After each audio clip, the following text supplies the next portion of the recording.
El Consejo de Seguridad de la ONU emitió una resolución en la que respalda los esfuerzos de paz en Ucrania que ha hecho el secretario general Antonio Guterres.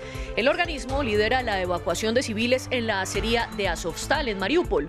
Hoy evacuaron a 50 personas.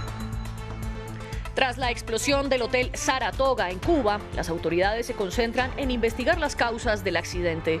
El presidente Miguel Díaz-Canel descartó que se tratara de un ataque. Al menos 10 personas fallecieron. El presidente mexicano Andrés Manuel López Obrador continúa su gira internacional. Este viernes viajó a El Salvador y seguirá en Honduras. Al igual que ocurrió en Guatemala, el tema central del encuentro del mandatario con sus homólogos es la migración. Conectaremos con Tegucigalpa. Bienvenidos a las noticias de France 24. Los saluda María Clara Calle. Y comenzamos con noticias de la guerra. Por primera vez desde que inició el conflicto, el Consejo de Seguridad de la ONU adoptó por unanimidad una declaración sobre Ucrania. Los 15 países miembros, incluidos Rusia, respaldaron la resolución en la que expresan un fuerte apoyo a los esfuerzos que ha hecho el secretario general Antonio Guterres para encontrar una solución pacífica. Sin embargo, en el documento no se mencionan palabras como guerra, invasión u operación militar especial. Esto para evitar que Moscú vetara la decisión, como ya ha hecho antes. Uno de los intentos de la ONU es la evacuación en la siderúrgica de Azovstal, en Mariupol. Hoy salieron 50 civiles, incluidos niños. Veamos. En Mariupol, el alto el fuego decretado por los rusos no se cumplió. El batallón de Azov denuncia sangrientos enfrentamientos y acusa a Moscú de atacar a los civiles. Pero a pesar de los combates, el viernes se inició una nueva evacuación de al menos 23 civiles. Hoy ha continuado la operación de rescate de Mariupol con la ayuda de la ONU y el Comité Internacional de la Cruz Roja. La gente está de camino a una zona segura. En total, más de 150 personas de Azovstal y más de 300 personas de Mariupol y sus suburbios han sido evacuadas a través del corredor humanitario esta semana. El presidente ucraniano también acusa a los rusos de seguir bombardeando la zona, mientras que el Kremlin lo niega. Nuestro presidente y comandante supremo, el presidente Putin, ha dado públicamente la orden de no lanzar un asalto a la planta de Azovstal. No se ha dado ninguna otra orden. El jueves por la noche, Vladimir Putin dijo que el ejército ruso seguía preparado para garantizar la evacuación de los civiles. Al parecer, todavía hay 200 refugiados en el complejo, atrapados entre los combates ucranianos. Tras más de 2 meses de asedio e intensos bombardeos, Mariupol está casi completamente destruida. El presidente Volodymyr Zelensky dijo que sería necesaria una versión moderna del Plan Marshall para reconstruir la ciudad, así como todas las demás devastadas por la guerra. Como consecuencia de esta guerra, muchas gasolineras se han quedado sin combustible debido a la explosión de refinerías y la imposibilidad de importarlo. Una situación que algunos ucranianos aseguran que es peor que lo que se vivió en el país tras la caída de la Unión Soviética. Nuestra enviada especial a Ucrania, Catalina Gómez Ángel, estuvo en una gasolinera cerca de la localidad de Kramatorsk, en la región del Donbass. Allí pudo hablar con algunas personas que hacían fila para abastecerse de gasolina.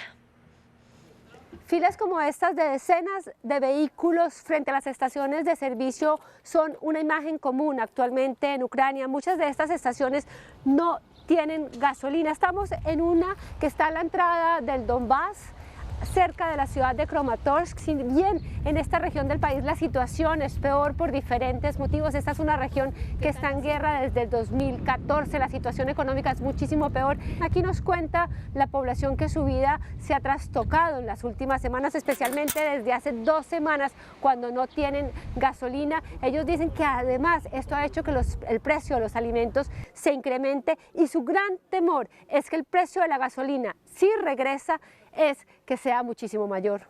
Очень плохо влияет. Если горючее зависит от нашей работы, esto nos ha impactado de muy mala manera, porque nuestro trabajo como conductor depende de la gasolina. Cuando el precio de la gasolina sube, ganamos menos. Cuando ganamos menos dinero, es más difícil para nosotros sobrevivir. Los precios del mercado y de los servicios han aumentado. Algunos de los almacenes han tenido que cerrar. Entre el 50 o el 60% de la ciudad se ha ido. El resto de los que nos quedamos sobrevive. Остальные, которые остались, выживают.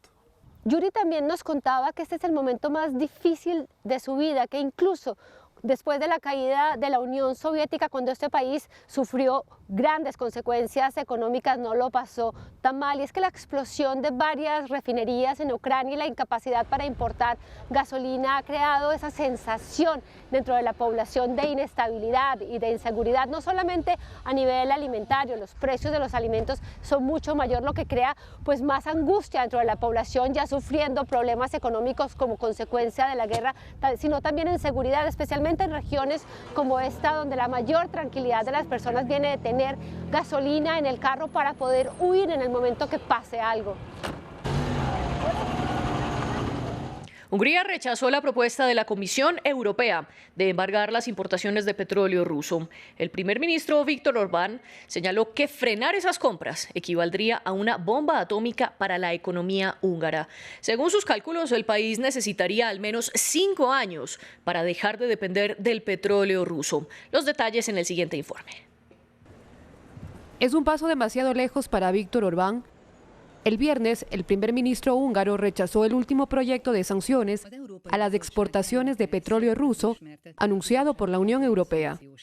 Estábamos dispuestos a decir que sí a los primeros 5 paquetes de sanciones, pero desde la primera oportunidad dejamos claro que habrá una línea roja, de no ir tan lejos y que no podamos estar de acuerdo con ellos. Esto se trata de un embargo energético. Esta propuesta es como una bomba nuclear lanzada sobre la economía húngara. Los funcionarios de la Unión Europea habían previsto una excepción para Hungría y Eslovaquia, 2 países dependientes del gas ruso y que podrían haber continuado con su compra de petróleo ruso hasta finales del 2023. Pero Orbán afirma que necesitan más tiempo.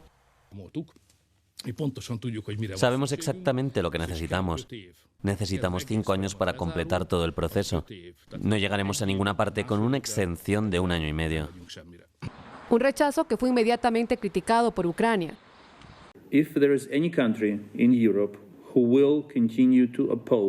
Si algún país de Europa sigue oponiéndose a un embargo del petróleo ruso, habrá buenas razones para decir que ese país es cómplice de los crímenes cometidos por Rusia en territorio ucraniano.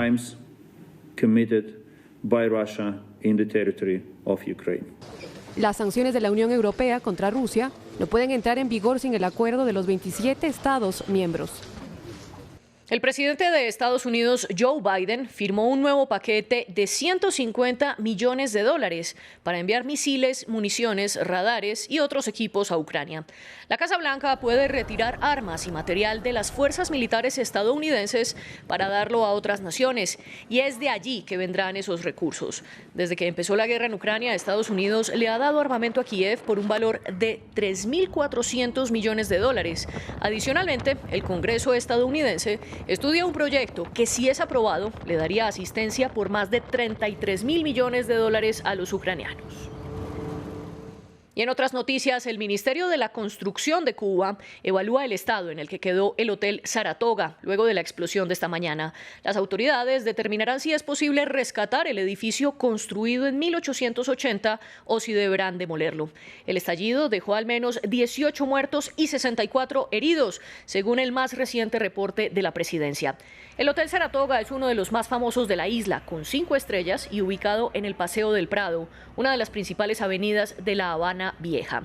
Investigaciones preliminares apuntan a un posible escape de gas como la causa de la explosión, y el presidente Miguel Díaz-Canel sostiene que no fue una bomba ni un atentado, sino un accidente. Visitando los lugares, todo parece ser que un accidente con una bala de gas provocó una explosión y por lo tanto también un derrumbe, un daño estructural, y hay un grupo de personas que están recibiendo auxilio, hay equipos de rescate, se actuó muy rápido por parte de los bomberos y de todas las fuerzas especializadas. Tenemos personas fallecidas lamentablemente. Y en Centroamérica, una de las noticias es la reunión del presidente de El Salvador, Nayib Bukele, con su homólogo mexicano, Andrés Manuel López Obrador. Este último llegó este viernes a San Salvador, después de haber estado en Guatemala, y seguirá su gira internacional en Honduras y en Cuba. El tema central de todos los encuentros es la migración. Conectamos a esta hora con Tegucigalpa, donde está nuestra corresponsal Kenia Torres. Kenia, bienvenida. El presidente mexicano habló de financiar en El Salvador el programa Sembrando Vida para intentar disminuir la migración. Ese fue el mismo programa que está respaldando en Guatemala. Cuéntenos en qué consiste y qué otros temas habló con su homólogo salvadoreño Nayib Bukele. Gracias, María Clara. Antes de decirte que nos encontramos en este momento en la Casa de Gobierno de Honduras, donde en unos instantes arribará el presidente mexicano Andrés López Obrador. Como bien lo decías, estuvo hace unas horas en El Salvador, donde anunció más financiamiento para estos dos programas.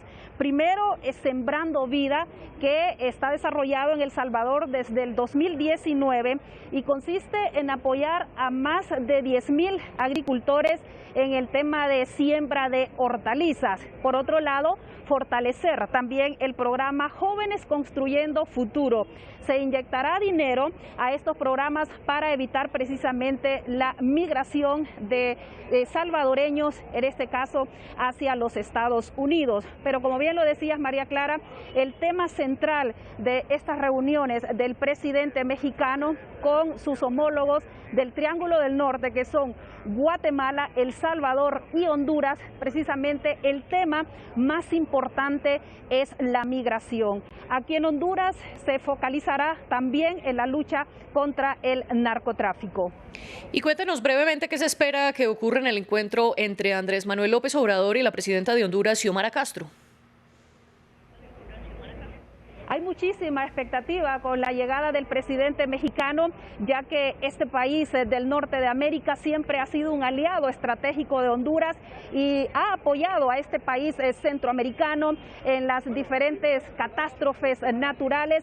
Y en este sentido, pues se espera que estos mismos programas que desarrollará en Guatemala y que sigue apoyando en El Salvador queden cimentados también en este país. Pero como decía, el tema central en la agenda con la presidenta Xiomara Castro es precisamente el tema migratorio, ya que Honduras es justamente el país que más asilo y refugio pide en México. Una vez que estas caravanas de migrantes cruzan Guatemala, llegan al país azteca con el propósito de finalmente avanzar hacia los Estados Unidos.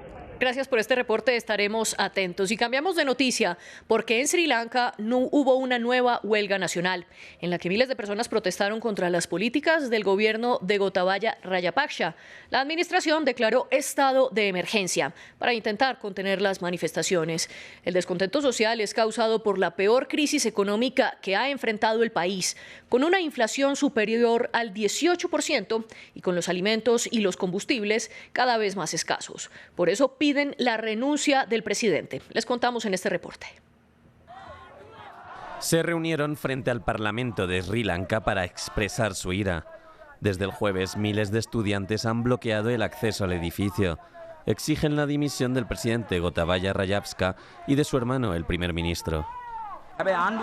En lugar de irse a casa, lo que ha hecho el gobierno es cambiar la composición de su parlamento para salvaguardar su poder.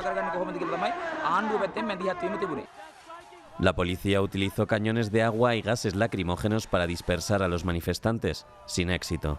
Miles de ciudadanos de Sri Lanka salieron a la calle el viernes para protestar contra las políticas del gobierno. Una huelga nacional con un fuerte seguimiento, con el transporte prácticamente paralizado y muchas tiendas cerradas, pero también fábricas, bancos e incluso edificios gubernamentales. Exigimos que tras la huelga de hoy el gobierno se desentienda de todas sus responsabilidades y permita que el país vuelva a avanzar por un nuevo camino. Tensiones políticas causadas por la peor crisis económica y financiera de Sri Lanka en décadas, golpeado por la pandemia, el aumento de los precios del petróleo y los recortes fiscales del gobierno, el país está al borde de la quiebra. Sri Lanka ha dejado de pagar su deuda externa de 51.000 millones de dólares y solo tiene 50 millones de dólares en reservas extranjeras. Desde hace meses, los habitantes tailandeses se enfrentan a una grave escasez y la inflación superó el 18% en marzo. Lo que ganamos no es suficiente para la comida y mucho menos para otros gastos. Solo podemos comer una vez al día. A pesar de las protestas, el presidente Rajapaksa se mantiene en el poder. El viernes declaró el estado de emergencia. Sigan con France 24 para más información.